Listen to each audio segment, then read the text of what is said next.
Hey there, DFS Insiders, and welcome back to another episode of DFS Insights presents FanDuel Single Game Breakdown. I am David Geistlinger, and I'm joined here by my cousin David Grant Jr., who is your seasoned DFS pro. We have another great matchup between the Tampa Bay Buccaneers and the Buffalo Bills. That's right, DP. This is where your rookie perspective meets my seasoned insights. In this video, we're here to guide you through a few strategies, some solid value picks, some contrarian selections that can turn your DFS lineups into making you some extra money and making watching the game even that more exciting. We'll be here to break down every Thursday and Sunday night single game slates. So hit that like and subscribe button and make sure not to miss any future shows. And we also want to hear from you. Drop your thoughts, your questions, and your predictions in the comments below. And stay tuned to the end of the video where we're going to generate a lineup together. So David, let's start off the conversation with a general overview of the teams before getting into that player analysis. It's like a great idea. So looks like we got, as you mentioned, we got Tampa Bay Buccaneers at 3-3. They will be traveling to Buffalo, who is 4-3. I caught the end of the New England Buffalo game on Sunday, and yeah, let's just say Buffalo did not look like the Buffalo that I remember from last season. No, I agree. It's both teams have had the last three games have been pretty rough. They're both sitting at a 1-2 over the last three games. Yeah, so it's definitely sounding like both teams here need a victory. Uh, Looking at the spread, the Bills are favored by looks like 8.5. And as we all know, the home team typically gets a 2.5 to 3.5 point added bonus just for being home field. And um, I'm looking at Buffalo right now. It looks like pretty close to 70-30 as far as the offensive snaps. They're running 36% run plays versus 84%. I'm sorry, I'm looking at the passer rating. I thought we have 67% average offensive snaps. Okay, so that's just the total, and then 36% of those are run plays. So yeah, so I mean that's still about 70% passing. And I guess obviously with a quarterback like Josh Allen, you're definitely, I mean, he's got one, two, three, four. He has four rushing touchdowns over the last 5 games. So obviously, you know, he's doing what he can on his feet in the red zone, which is looking like what's adding to his fantasy points being what they are. Yeah, which I is think which is I think damn most good. of that rusher rating that you see there is from Josh Allen. Yeah, I know, right? I would I would agree with that. And if the Bills, I know the Bills defense is pretty banged up. I mean, yeah, they just played the Patriots. The Patriots had only scored a total of 72 or 75 total points over the last 5 games, 5 or 6 games before playing Buffalo, and then they scored. They beat the Bills 29-25. I mean, that's that's that's pretty wild. I mean, I remember last season the Bills defense looking great. So, um, and and everyone's favorite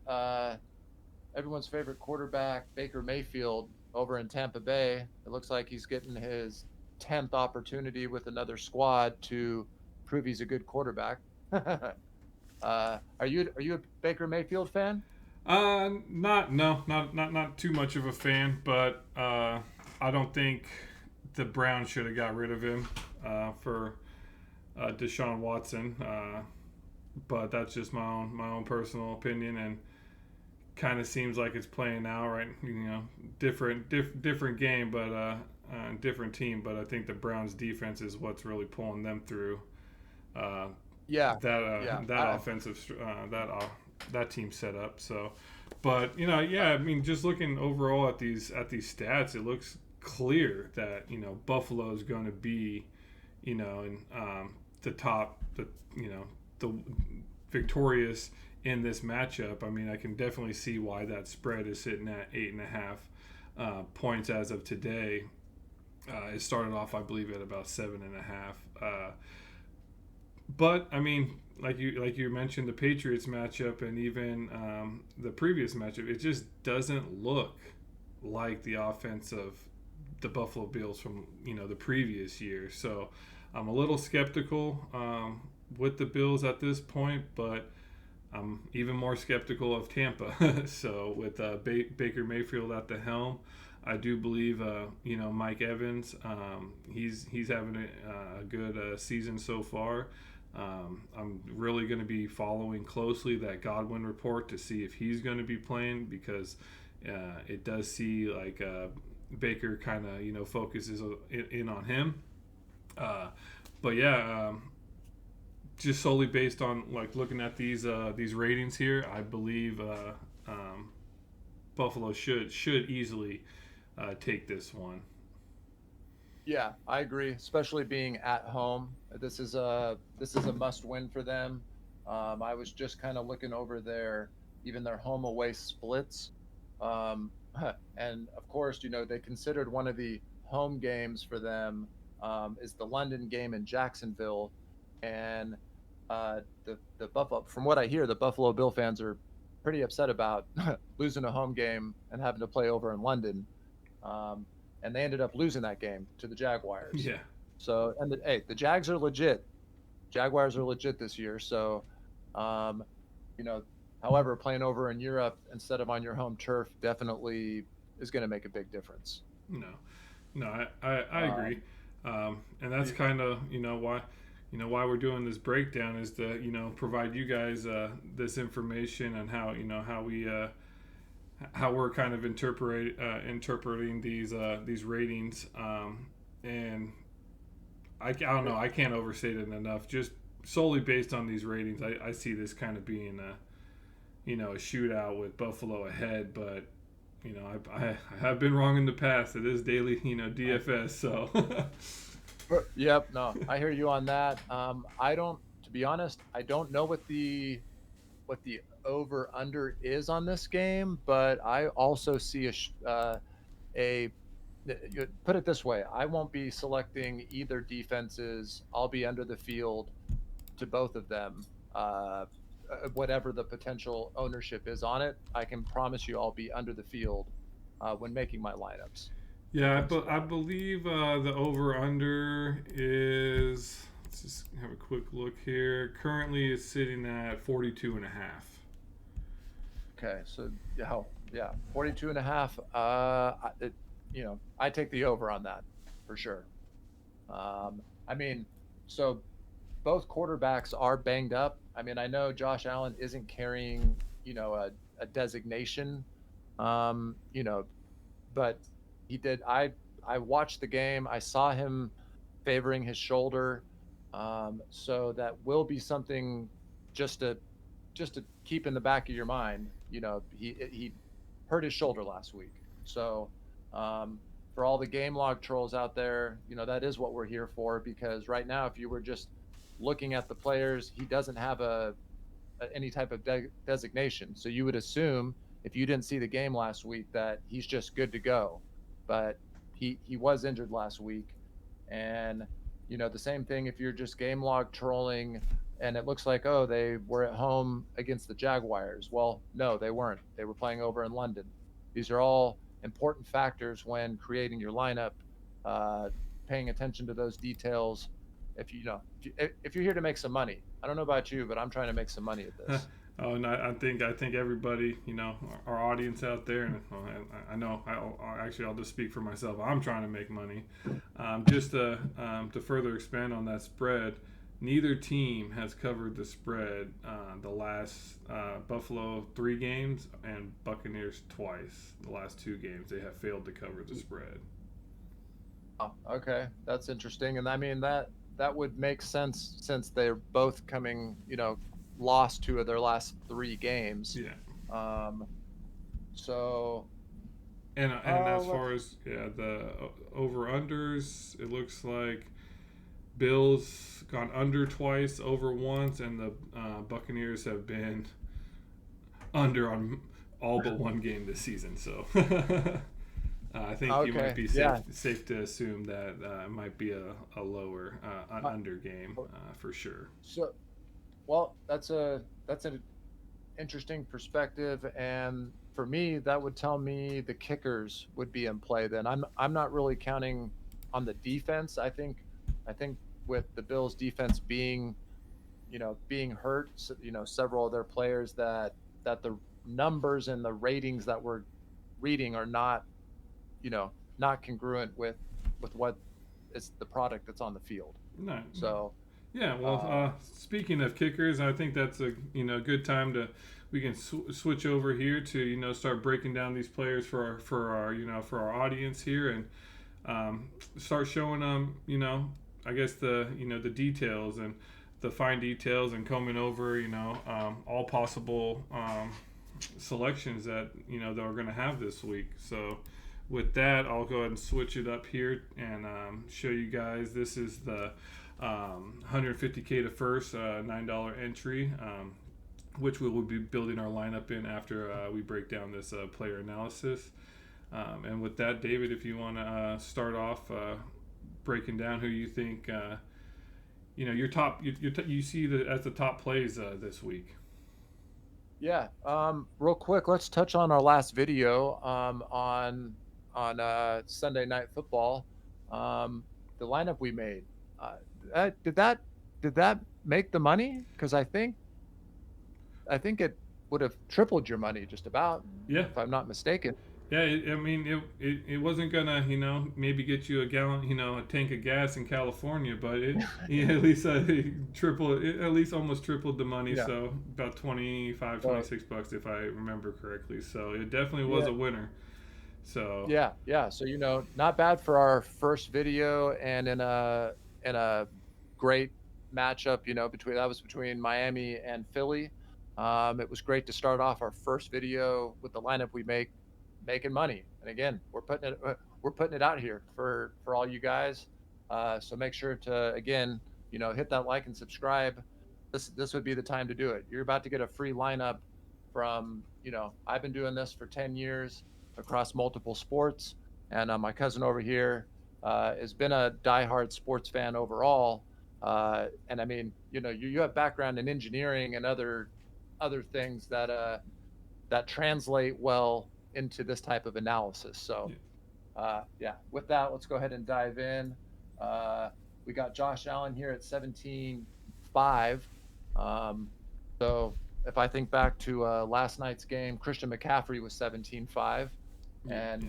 you and I were having the discussion before we started the pod that, you know, it, with having the MVP at 1.5 points, and then all the flexes are just the raw points. Can you have an optimal lineup with a 17.5 guy at the flex instead of the MVP? And what happened last night in Monday night's game? I instant karma. I Instant know, karma. man. Foot in the mouth for sure. At least for myself, I said, Christian McCaffrey MVP or nothing, and lo and behold, So, he yeah. ended up I, being optimal in the flex position for the single game slate for FanDuel's.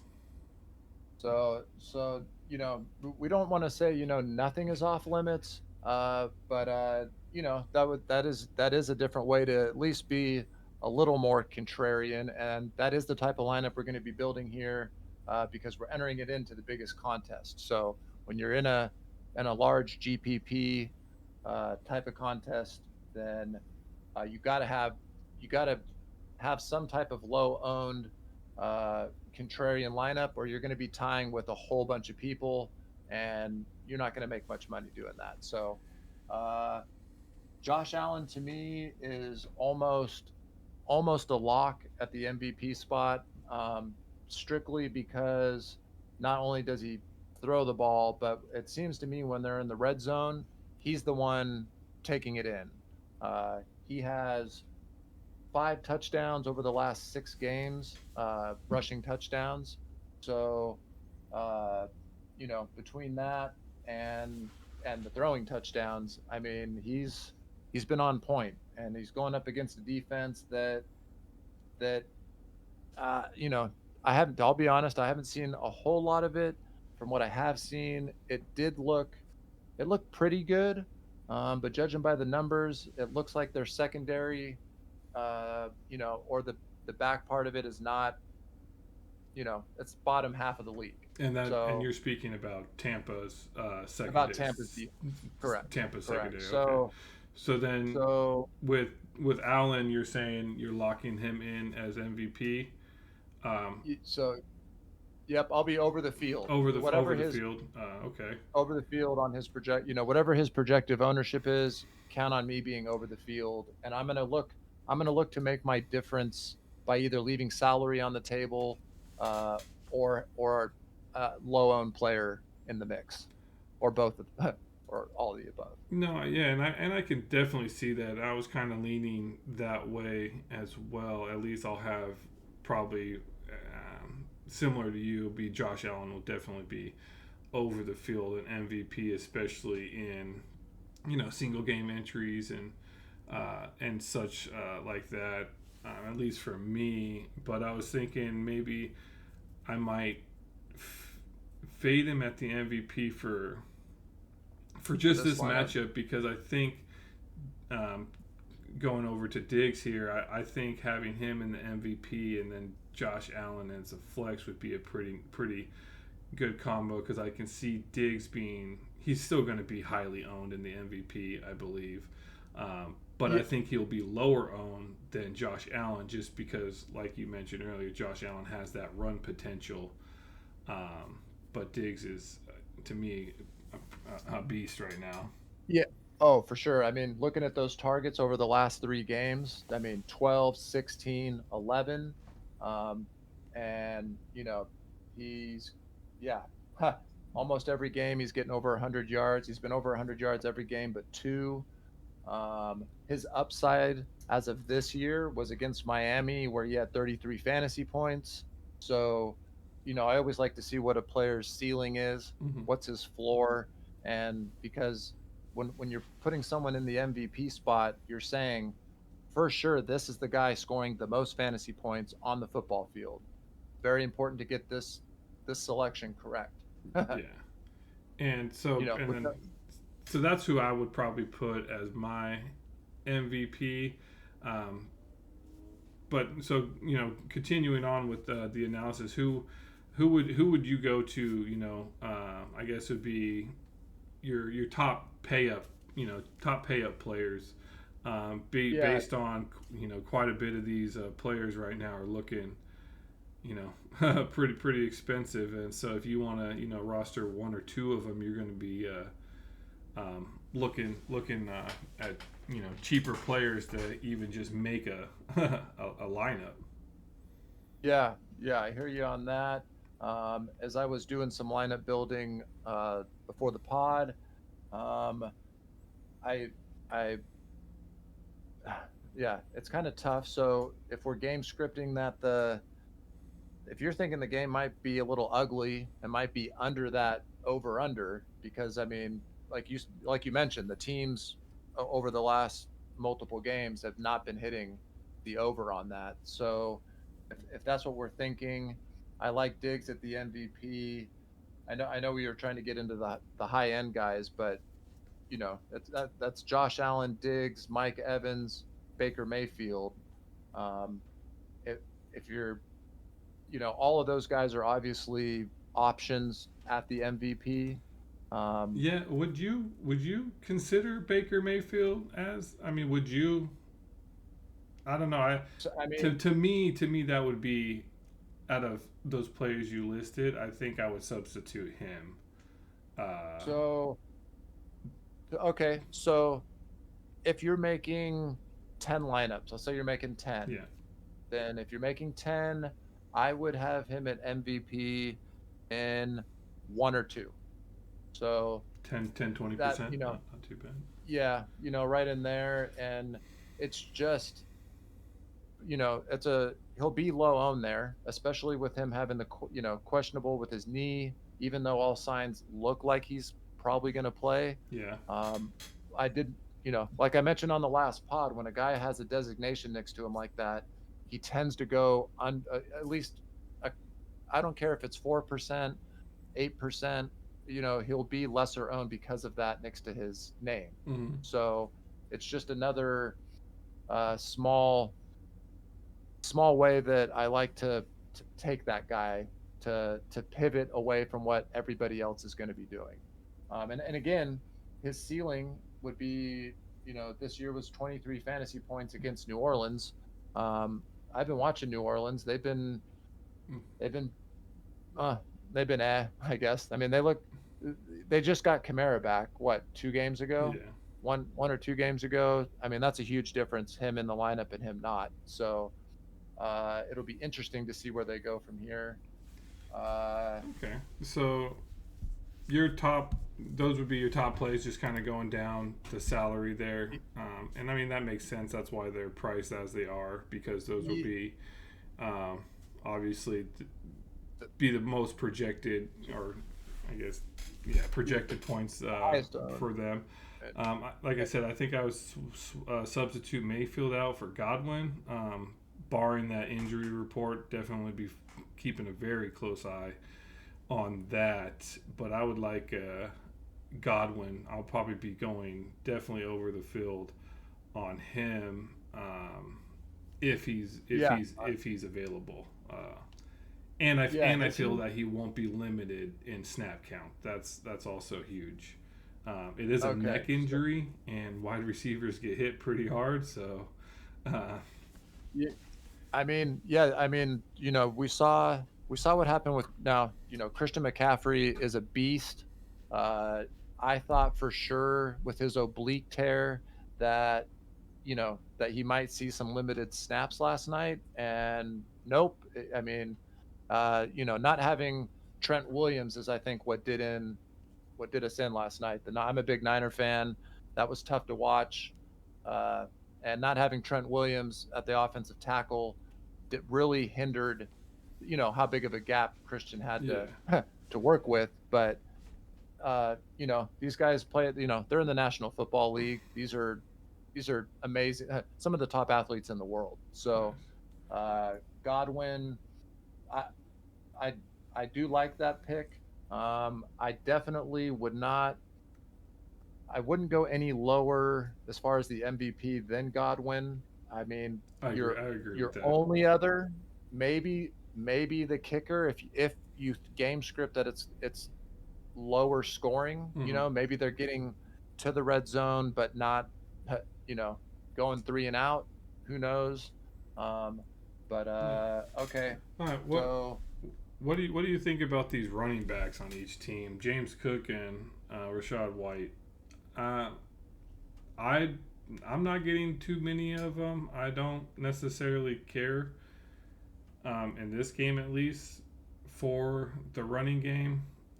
Looking back at the last 3 games, it wasn't too um, appealing, to say the least. And I mean, I'm saying James Cook is their leading running back, but we all know it's Josh Allen. So I'm a little hesitant to use a running back in this single game slate. so I mean, something interesting. I mean, again, kind of game log trolling. It's saying that the Bills are 23 against the rush, but we do know that some of their defense is hurt. So to me, their defense isn't fully there. So if we're assuming being that number being a little skewed, that means they're even probably a little worse against the rush. And if I'm game scripting that I think Buffalo will be winning going into the fourth quarter, I, you know, like you, I think I might be under the field to running backs in general. Yeah, But whoever you are game script for the lineup you're making, whoever you're game scripting to be ahead going into the fourth, we know that controlling the ball is one of the most important things. that's what the Vikings basically were doing to the 49ers last night. And I do like Cook. Um, I'll have some exposure to Cook. I'm not going to be, I don't know, over or under the field, but I will have at least, probably under the field, but I will have some exposure to him. Oh, okay. Um, No, no, you know, I kind of, I mean, I kind of agree. Like I said, I think Josh Allen, I think he's trying to be that one man army. Just get on my back, I'll carry us, and I don't think that's necessarily right, but he is pretty damn good, pretty dang good. Excuse me. Um, yeah. so And Rashad White, I mean, the there's only what $500 separating the two, and the only thing I really see with Rashad White is it looks like that you do get points for per reception, and it looks like he's getting a couple more targets. Um, yeah, but that's what I as have far as written that down here. goes, so, if you are game scripting for Tampa to be leading, they might be going to him a little bit more. And, I could see him being, probably significantly lower owned than Cook. And there's only a $500 difference there. So, Yeah. some things to think about once we have some projections out for ownership and that type of stuff, then we can go from there. Nice. Okay, but so back to the lineup that we're making. I'm good to go ahead and lock in Diggs at the MVP for this lineup if Oh, you want we to want do to do that you want to go Diggs instead of Josh Allen? instead of Josh Allen. I mean, I like that play because that, like I said, I think it might be a slight ownership disparity. Like I'm thinking, yeah, I don't know exactly the ownership right now for Josh Allen, but I can see him but low to mid 30s, and I can see Diggs high 20s, low 30s ownership. If I had to so put my man, numbers if on it. okay, yeah, I mean, I would estimate Josh Allen at the MVP to be probably 55, 60% owned is what I'm thinking. Again, so you got to think there's lots of guys who do this, but, for lack of a better description, for fun, that they just assume, oh, I'm paying 17,500. Yeah, It's the top guy. I'm putting him in the top slot. It just it's just the so I get it. so I think Diggs. Go ahead. No, no, I get it. I get what you're saying. No, yeah, So I think the disparity is actually is significant enough that going Diggs there instead of Allen, that's going to be a put it this way, I'd say a 30% difference. So if we say Allen is 50% owned at MVP, mm, I think Diggs at MVP would then be, you know, 20 to yeah. 20%, 25. Okay. I mean, he is the second the second highest guy. So Okay. logically, but No, I agree. you know, I would prefer putting Diggs and then you're saying basically Diggs and then let's go Allen. So we'll that go Allen. that hurts. Drops us down to three players left, an average of about 91.67 salary left.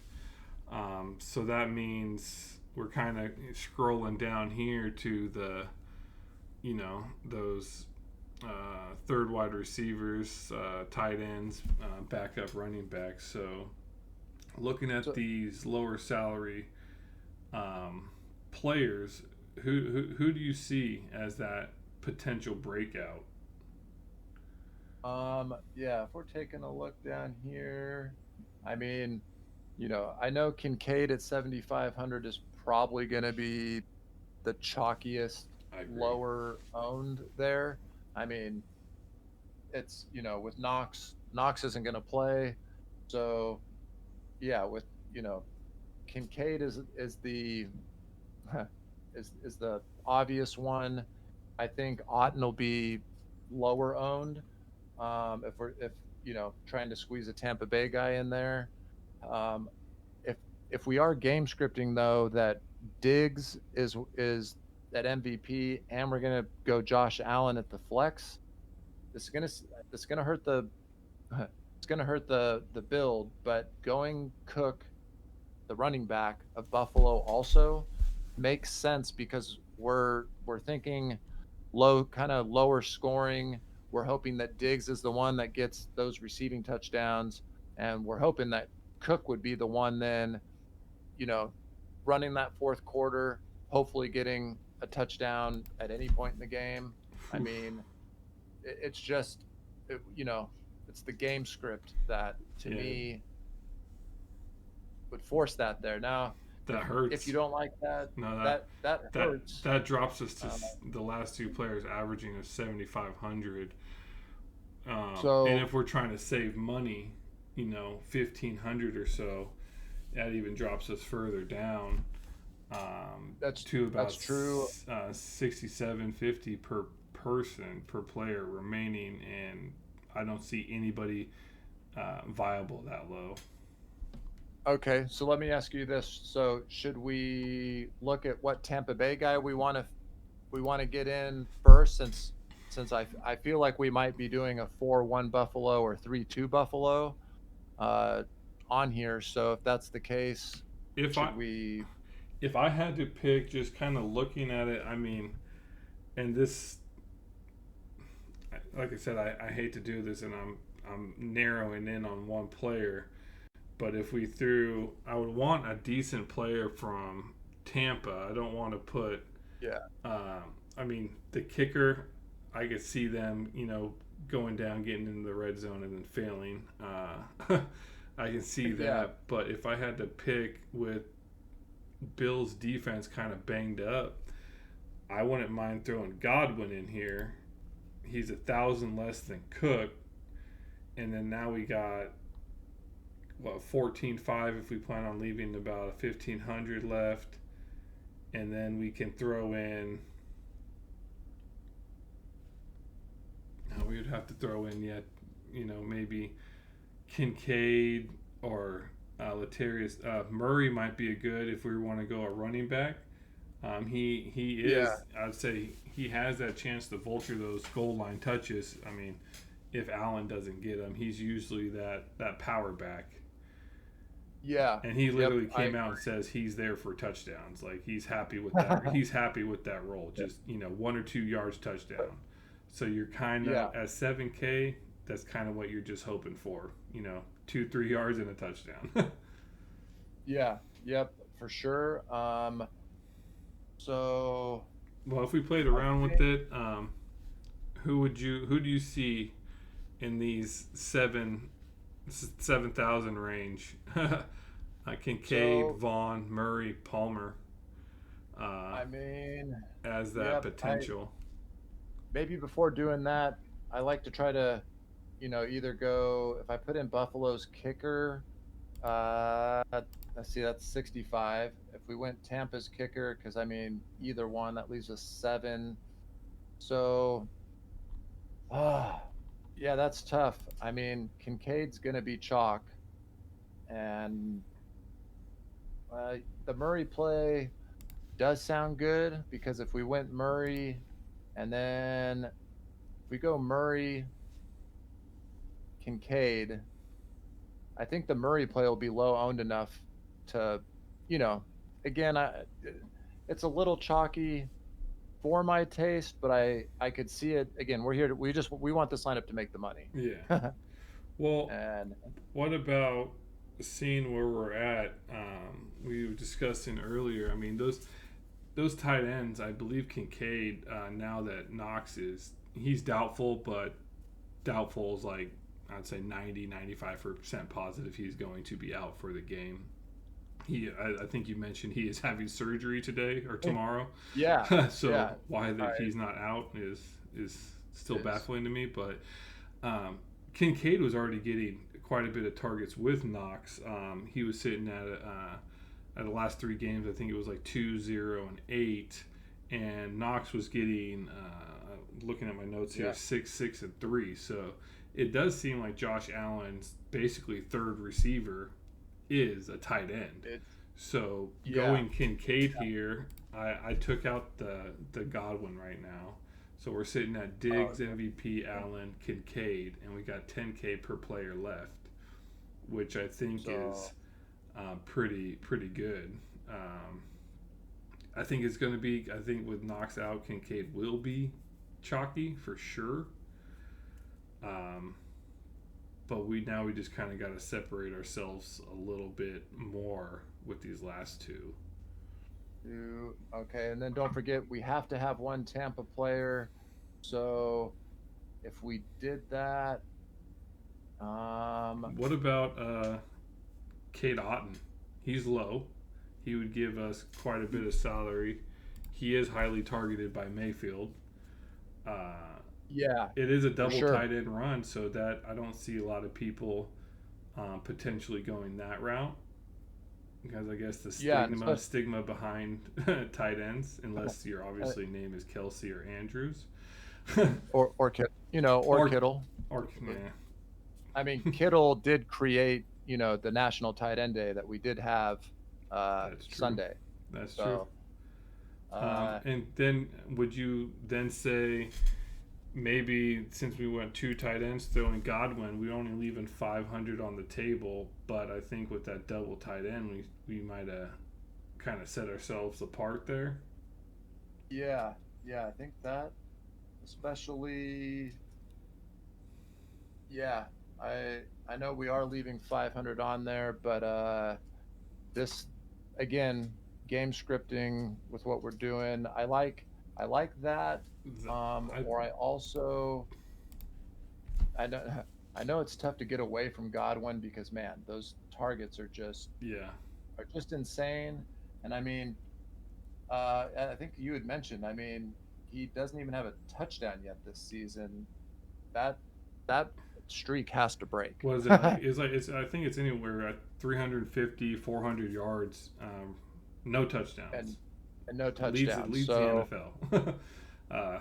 In that. So I took him out and I put the kicker in. It leaves us 2,500 on the table. The kicker for Buffalo, and that would give us a 4-1 Buffalo lineup to submit.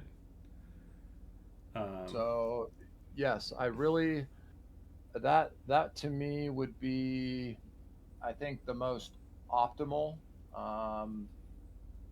For sure. I like, leaving, does that leave us 2,500? 2,500.